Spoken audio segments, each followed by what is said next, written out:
6:14, time now to say good Monday morning to Mike Eppel for the latest in business news. I hope you had a good weekend, Mike. I did. Thank you. Good morning, Tammy. Excellent. Nice to see you. Nice to see you too. I got in the car. I hadn't driven all weekend. I stayed home, and I got to the first light near my house, and there's a Petro-Canada there, and I went, "Huh? I'm sorry? Excuse me?" Yeah, because you hadn't driven for a while, right? And Yeah. It's like every time if you don't, you're not used to these prices. That's for sure. What are we at? Almost $2.15 per liter now, and it went up over the weekend. It's gone up, I think, 11 cents here in just 3 days.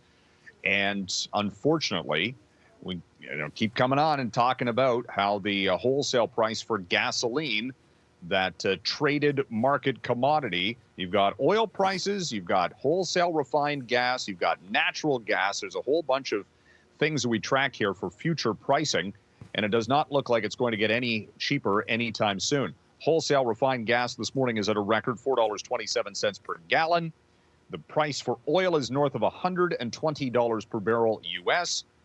OPEC last week announced they're raising production. Okay, that should help alleviate some of the supply issues. Nope.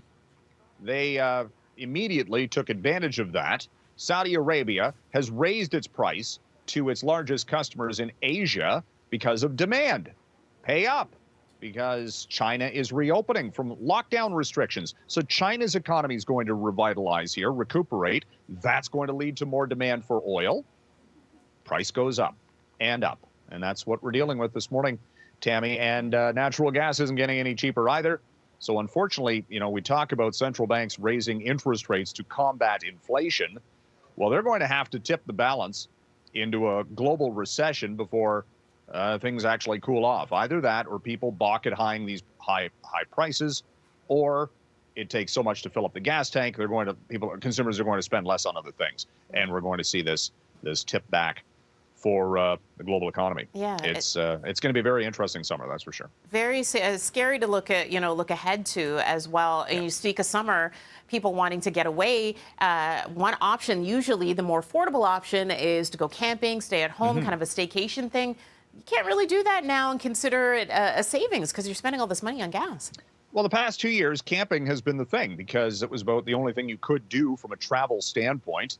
To some extent, a lot of people bought RVs, and towing those or driving those recreational vehicles all of a sudden has doubled the cost to fill up those big gas tanks and vehicles that get, maybe 10 miles to the gallon, or what is it, 20 liters per 100 kilometers, I suppose, if you're looking at really fuel inefficient vehicles, because they're big. It's a lot of weight. You got to tow them around. So it's going to be interesting to see whether or not people I have a feeling, people have booked campsites, and in the short term, it's going to be busy. But, when you're talking about, the cost of being not dissimilar from flying at this point, you wonder if RVing is going to be the continue to see the growth that it's seen perhaps over the past couple of years, indeed. All right. Predicts a lot of RVs will be hitting the resale market potentially maybe soon. We'll see. Maybe, but it's still a great way to vacation. The overall rental sites are still expensive. It's just getting to and fro the campground itself. Right.